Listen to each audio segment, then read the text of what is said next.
the road too far. Through worldly realms we mortals daily pass, while time flows swift as wind through summer grass. The spirit gleams with light from realms unknown, like gems that shine in mines of sacred glass. World does not pass by, you pass through it. Clear your being so the treasure may arrive. This spirit sparkles of a different light. The gemstones are of a different mine. Old ninja saying. On ToeQuest's screen, a name not fully shown, 10 characters where more should have been grown. The feds pursued through Data's labyrinth deep, till Torny from the fragments finally shown. Austin's full name had been nearly spelled out on ToeQuest, but it had taken a while for the feds to figure out that there was an I on the end of been cut off since AOL had allowed only 10 character member names.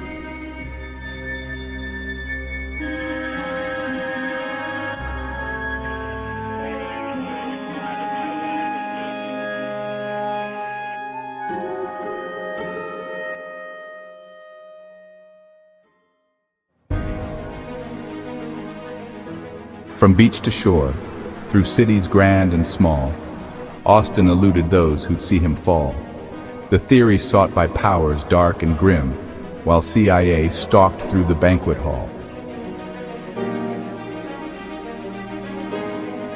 Austin had been on the run for a month, using various hotel internet networks to post dispatches, and so he had been eluding the feds that wanted the theory of everything for the government's misuse. The CIA had now been called in to a rare homeland operation to take charge and ensure that there were no further screw-ups.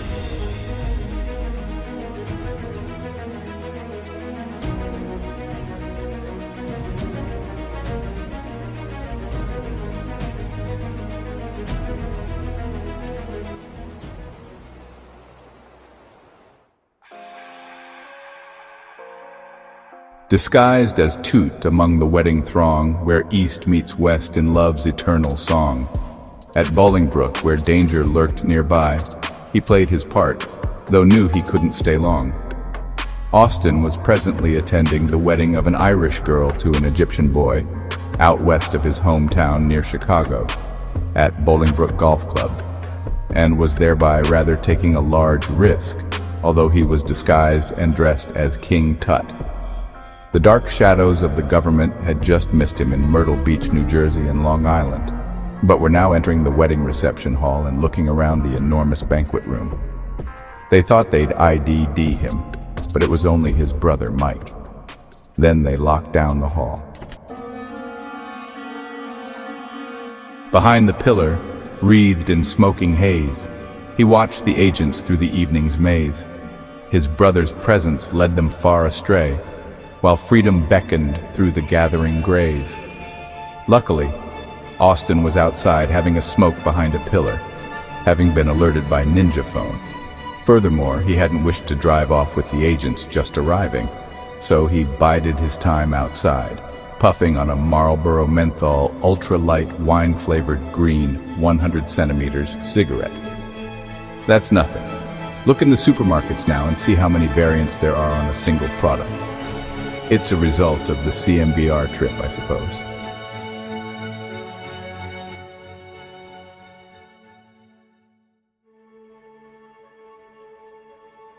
With package strange upon the passenger seat, his Corvette roared down every winding street. Where prairie grass once waved in ancient time, now suburbs sprawl, his exodus complete. Now is the time for all good men.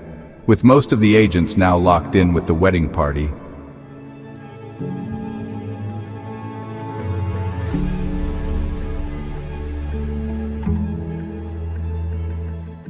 Austin leaped over the railing and into his fully restored Corvette convertible and drove off.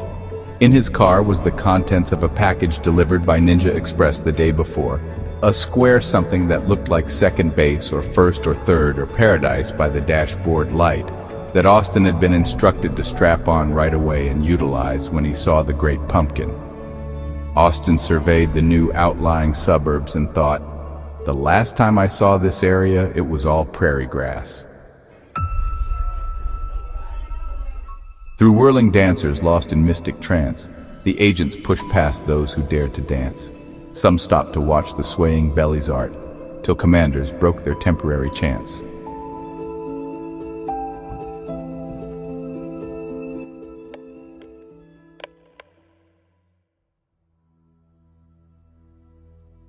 With culinary badges false displayed, 6 cars gave chase through evening's masquerade, but fortune smiled on freedom's desperate flight.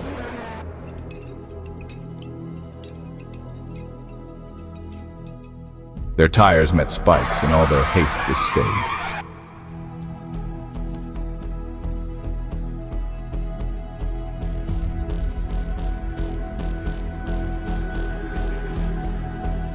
There was some clumsy fiddling with the door chains, and then they were all off after Austin in 6 cars marked Culinary Institute of America.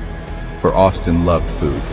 A metal strip of spikes mysteriously appeared across the road, and they all ground to a halt afterwards, for all their tires were flat on the bottom. Command post here.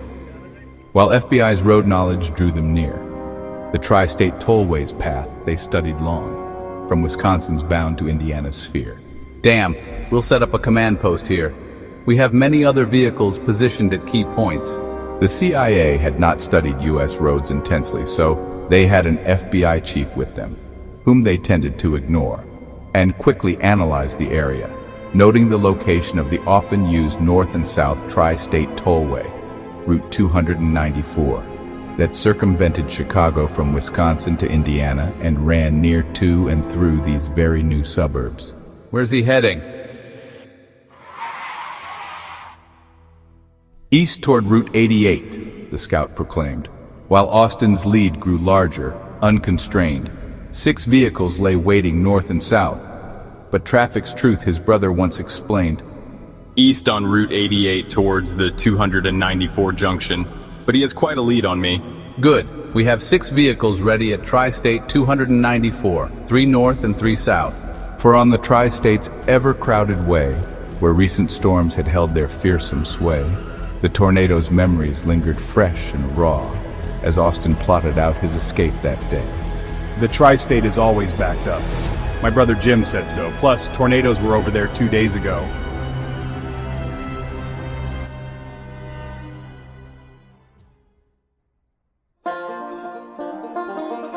Still eastward bound, the lone pursuer cried, past junction points where paths diverge and glide. The commander split his forces swift and sure, while Austin toward the city's heart did ride. Uh-oh, he passed the junction and is still east on 88. Pull 3 vehicles off of both north and south 294 and give chase. Send the remaining 3 and 3 north and south along 294 to eventually cut him off somewhere down the line. Lone pursuer, keep me posted. He's heading toward the end of 88, toward 290, the Eisenhower Expressway, into downtown Chicago. It's rush hour, said the FBI subcommander Agent 12 to the CIA commander. Why would he go towards Chicago? You fool, it's only rush hour coming out of Chicago. The way in is wide open. For Lake Michigan's vast waters blocked the way, while Taste of Chicago crowds filled streets that day. You fool, you bigger fool! The leaders clashed as precious time and argument did stray. Don't call me names, you bigger fool, for there is the Great Lake Michigan blocking Chicago to the east, and so he must go north or south eventually, and then he will certainly be in the rush hour in either of those directions. It's Sunday. There's no rush hour, you bigger fool. What if he has a boat waiting? How many cars do I have down there? Only 2, you much larger fool, and there's traffic from the Taste of Chicago.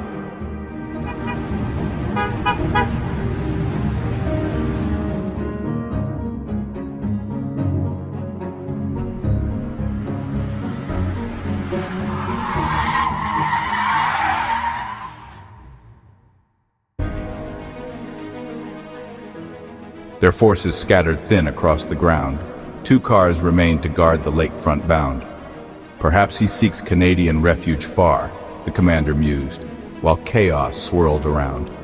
We didn't think he'd go that way. Put 1 car at the lakefront and we'll guess and have the other protect north out of Chicago. Maybe he's heading for Canada. Why didn't you give me all you had on Chicago sooner, you huge fool? I did, you gigantic fool, but I guess you weren't hearing me through your iPod. It was great music, you humongous fool. Luckily for you, the 6 CIA vehicles that we pulled in from the tri-state are now closing the gap, for they started out ahead or about even with him. Through iPod tunes and bitter words they fought, while wisdom offered freely came to naught. Our cars draw closer, claimed the CIA chief, though physics made such boasting worth but thought. How could that be? It's odd that they were even and are now more behind. Through hidden paths from Route 88 he flew to Eisenhower's stretch, a passage few had mastered. Yet behind at greater speed the hunters followed, keeping him in view. What the? Austin had navigated a little-known shortcut from Route 88 to the Eisenhower 290 and was doing 140 miles per hour towards Maywood. However, the followers were doing 150 miles per hour.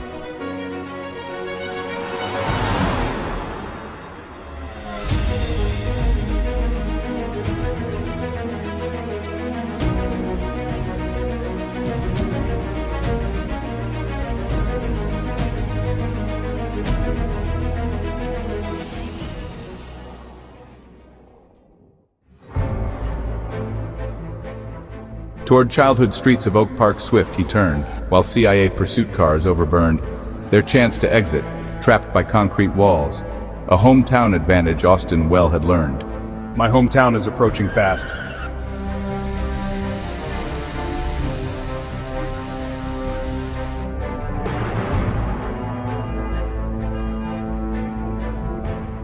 There are no exits in Oak Park, for they wouldn't allow any.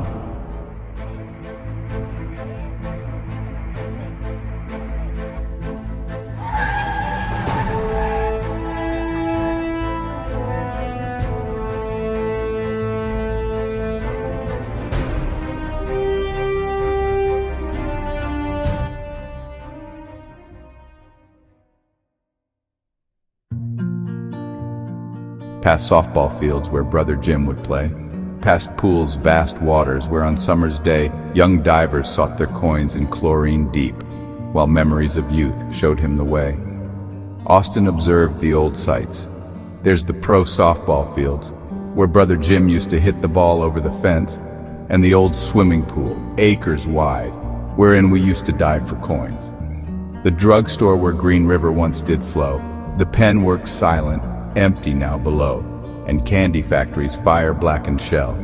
Each landmark helped him plot which way to go, and across the street is what was once a drugstore serving Green River sodas, and there's the old pen factory now boarded up, and the atomic fireball factory that had burned down, after which every school kid had raided it and obtained enough candy for life. St. Bernardine's, his alma mater stern, where marbles rolled and yo-yos used to turn, where scandal touched both nun and priest alike, and treats bred guilt that children had to learn. Hey, and my old Catholic school and church, St. Bernardine, right across the street, I remember marbles, yo-yo contests, roller skating in the basement, softball, and hula hoops, and our 6th grade lay teacher who was substituted for our nun who'd run off with the priest. But she was later sacked as well for giving us free popsicles and donuts for going to communion.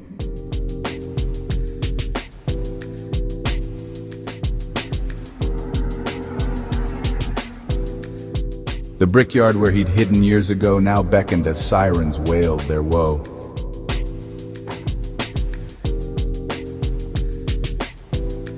He'd thrown rocks once at trains that thundered past. That boyhood refuge now could lay him low.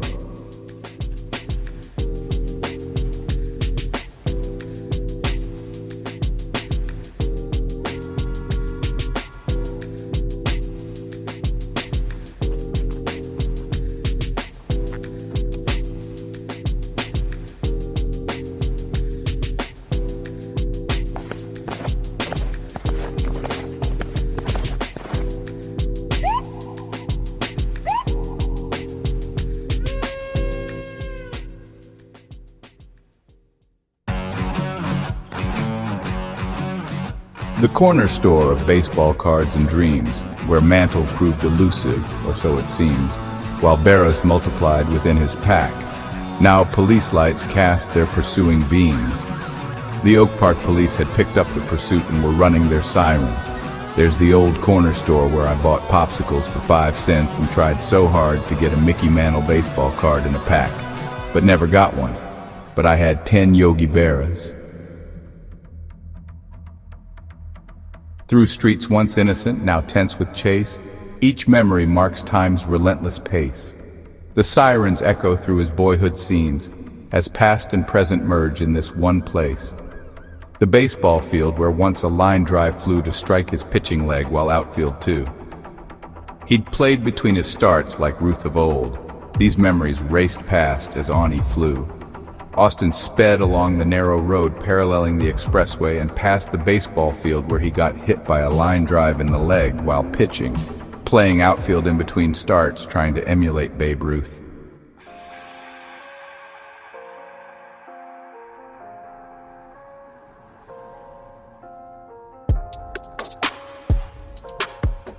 At Austin Boulevard, his namesake street, the town seemed smaller, childhood's grand conceit, now shrunken by the years that lay between.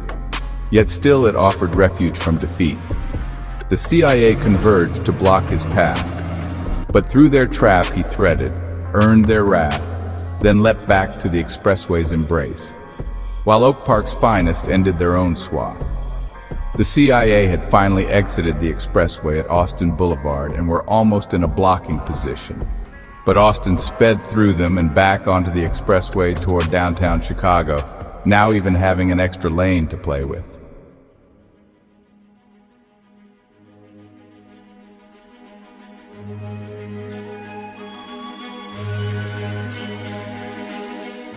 Go after him, the commander's voice did roar. Idiot drivers, go after him. The FBI would have had him. No way, you ink blot fingerprinter. While agency pride became a petty war, the FBI would catch him. Never so, you fingerprinting fool. And tension sore. The Sears Tower pierced the distant sky, 10 miles away, yet reaching proud and high, 3 miles ahead, he planned his final game. 7 more miles would tell if he could fly.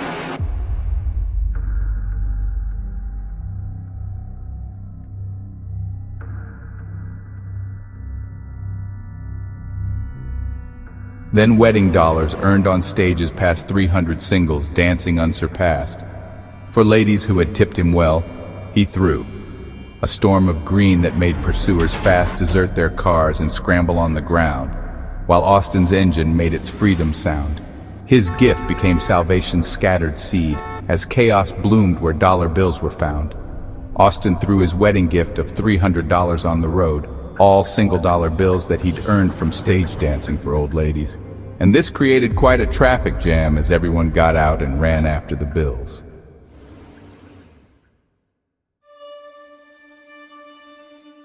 His mind raced back to summer days of youth, when deliveries taught him, straight and true, each Chicago street from north to south. That knowledge now would help him follow through. Downtown was nearly at hand, and he didn't have a boat waiting, but thought back to his high school summer job days of delivering kegs of nuts and bolts all over Chicago and Gary, Indiana.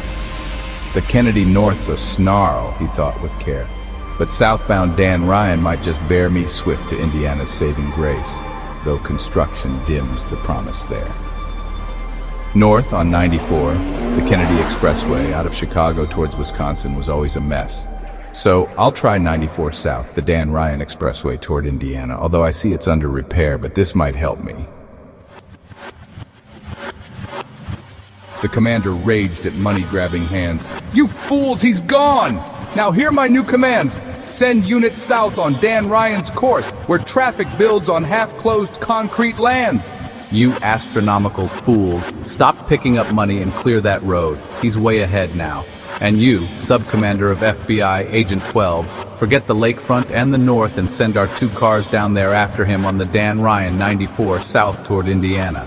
I just got an update on him. He's heading into a traffic jam. Agent 12 jeered with fresh delight. 1 lane's all yours, Commander. Aren't we bright? The rest lie fresh with tar and warning signs. I knew that. No. Their bickering took flight. Told you, Nana. You've lucked out since only one lane is open on 94 South while they resurface the other two. I knew that. No, you didn't. Yes, I did, you universal-size fool. Then Austin saw his chance, a daring deed. The fresh paved lanes called out with urgent need. He swerved between the barriers at last, while pursuers in the jam lost speed. Where are our tri-state cars? They should be near the junction. Stalled in the floods, you dolt, though hard they tried.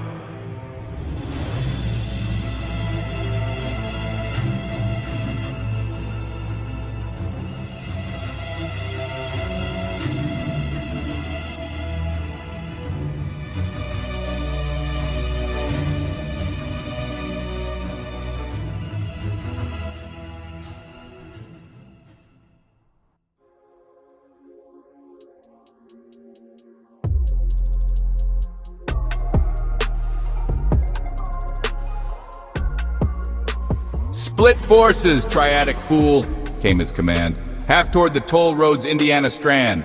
He's back on Dan Ryan now. The bridge ahead is yet unbuilt. Their bickering grew grand.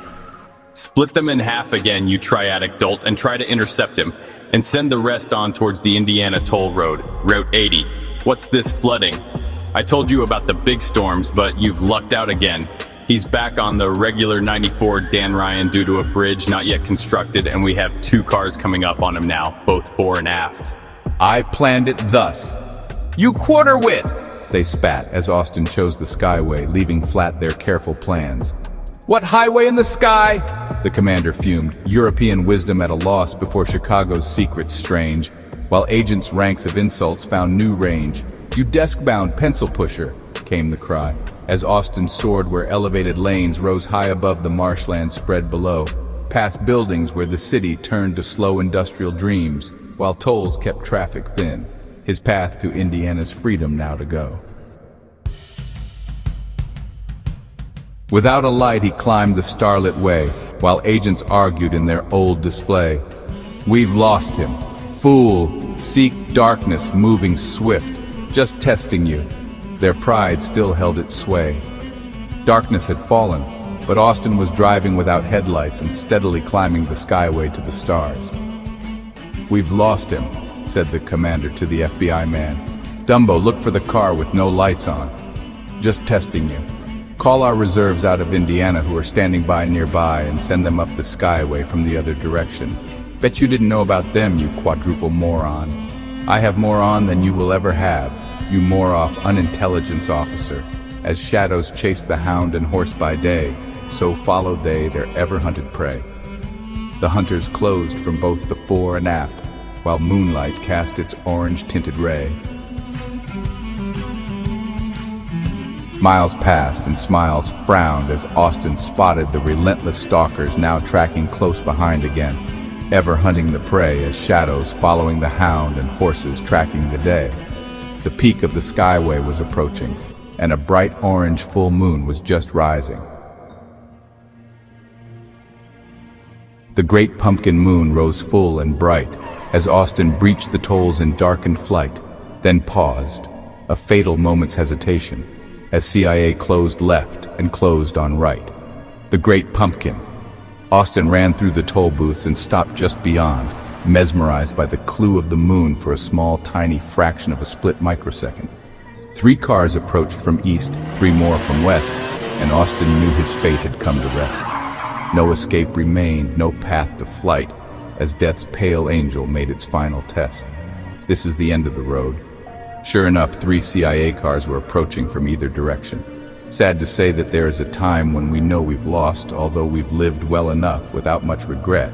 The time when the angel of death comes to prematurely claim our soul, when we must say, "Past now is spring's sweet flower of gentle days. Lost now the summer's promised golden rays.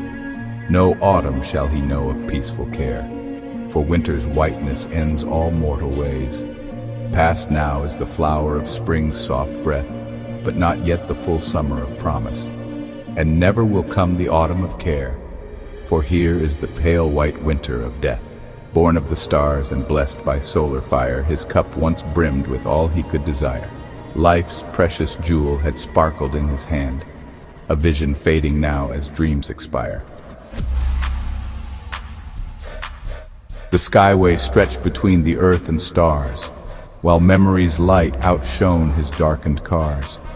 The moon bore witness to this final scene, where all paths end and every journey bars. But no, this was not death's appointed hour.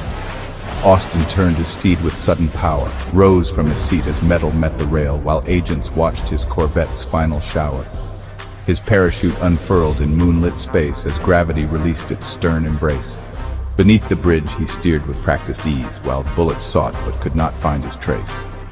The rising moon he plucked from velvet sky and tucked away, a souvenir to spy, then landed soft on Ninja's waiting car, a shadow among shadows slipping by. Into the night the tow secure did speed, while baffled agents cursed their thwarted deed. For some may think they've trapped the morning star, but dawn breaks free and light will not be freed.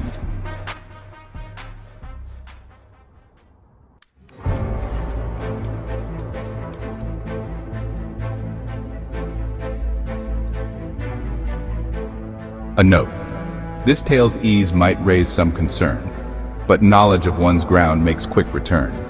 Like storm-tossed author's flight from Chicago's shore, though minus car and jump, as readers learn. I know that this episode was a trifle too easy, but I did know the area. Also, experience aids writing. Due to storm damage, my departure from Chicago did indeed parallel the route in this story, except for the Corvette and the parachute jump to a conclusion of some contusions.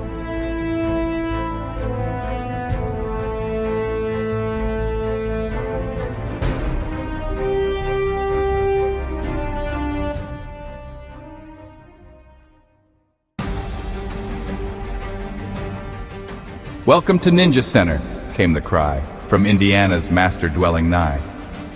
"The landing rough?" he asked with knowing grin. "You wrote it thus," came back the swift reply. "Welcome in Ninja Center, Mr. Torn. I am 9th degree Grandmaster of Indiana. Did the ending have to be so rough? How I know? You wrote it. Plus we buy you new car." That was my other self, you know, the one we address when we talk to ourselves. "Why not just fetch me from the wedding scene? Good training, Chase, for one who dined too keen." "You've got me there," laughed Austin, rubbing bruise, while McKirk's card brought wishes yet unseen. "Okay, pal, why not just pick me up at the wedding?" We give head start. Good reflex training for man ingests too many culinary delights. Of senses 6 and 1/2 more beside, the master spoke with oriental pride. Make nonsense sense through 6th sense training true, where brain meets mind and wisdom shall reside. "You've got me there. What's next for us?" We train you 6th sense, then all rest of sense. Yes, it makes sense of other 5.5. Half? Half is sense of know where body parts are. They forget count it. Now nonsense turned to sense by 6th sense. "Within, without, the senses dance and play," said Austin, testing newfound words display. "Such glorious language CMBR bestowed." While Master smiled, "I just say so, not I, okay?" "Nature simple," spoke the Master's voice. "No need more words to make the brain rejoice in analyzing all that might become, through memory's vast probabilistic choice." I still study. Nature simple, not need more word. So brain analyze all scenario of consequence through probability to give best possible result based on all one know, remember, and became. "The brain then senses self?" asked Austin there. "Higher parts sense lower," Master did declare, like blessed insight from the third eye's view. Then offered wisdom's verse with solemn air.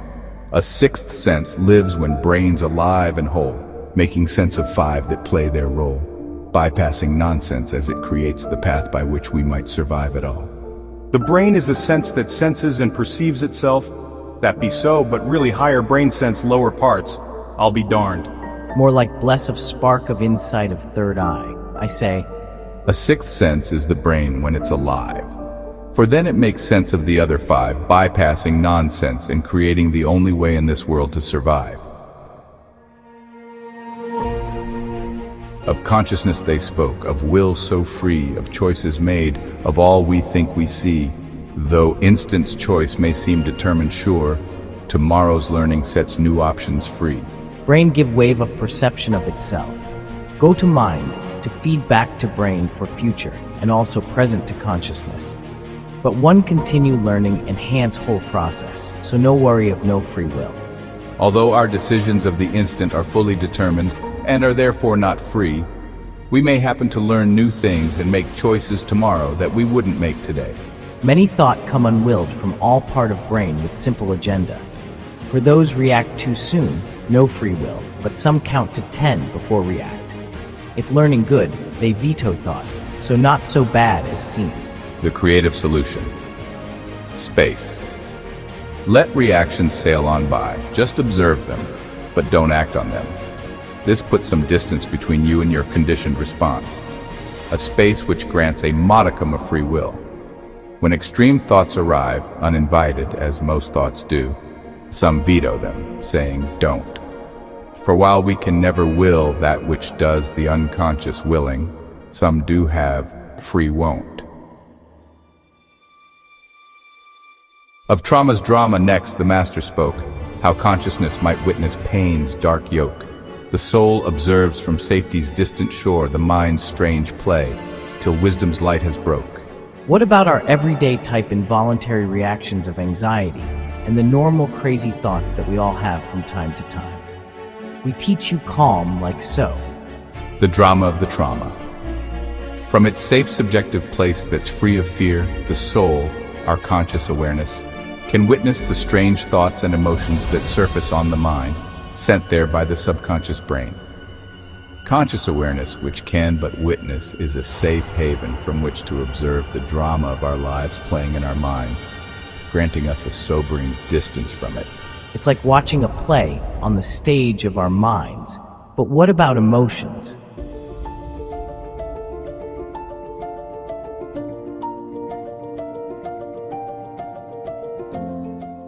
Through broken English, deep truth found its way, as master guided Austin through display of mind's complexities and brain's deep realm, while Iowa's roads untaken held their sway. Somewhat sane, but tomorrow study them. This all teaching for today, but I give you one more saying. The weak link. The mind is quite weak in the fighting off of bad emotions. They have a direct pathway into mind's awareness, inhibiting the rational, thinking part of the brain. Thank you. Any other question? Why didn't you send me west to Iowa? Too easier, not as good training. Only 4 car guard, through roads you know not, but fun ride as was, yes? Beside, now may think dead like Prof. Patton Graybeard. Get? Yes, but no, and maybe. What if the more knowledgeable FBI were in charge of the mission? 100 road to Iowa, but FBI better than CIA, so be good training then. Rest now, the master bid as night grew deep. Tomorrow's task will challenge all you keep, to paint impossible in formless space, where time and substance both lie fast asleep. Rest good. Need you make impossible picture of everything relative to big zip of nothing, of no form and no when.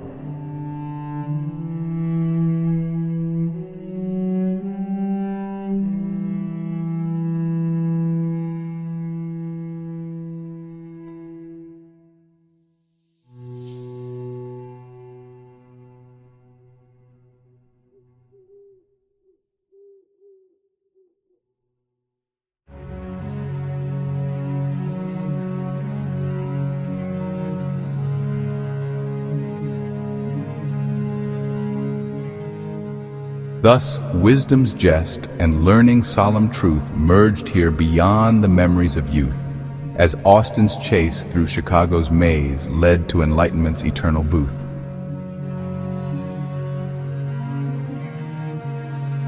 Thus ended chase through memory's winding street, where past and present did so strangely meet, where ninja wisdom wrapped in wordplay's jest made sense of nonsense, made the tale complete.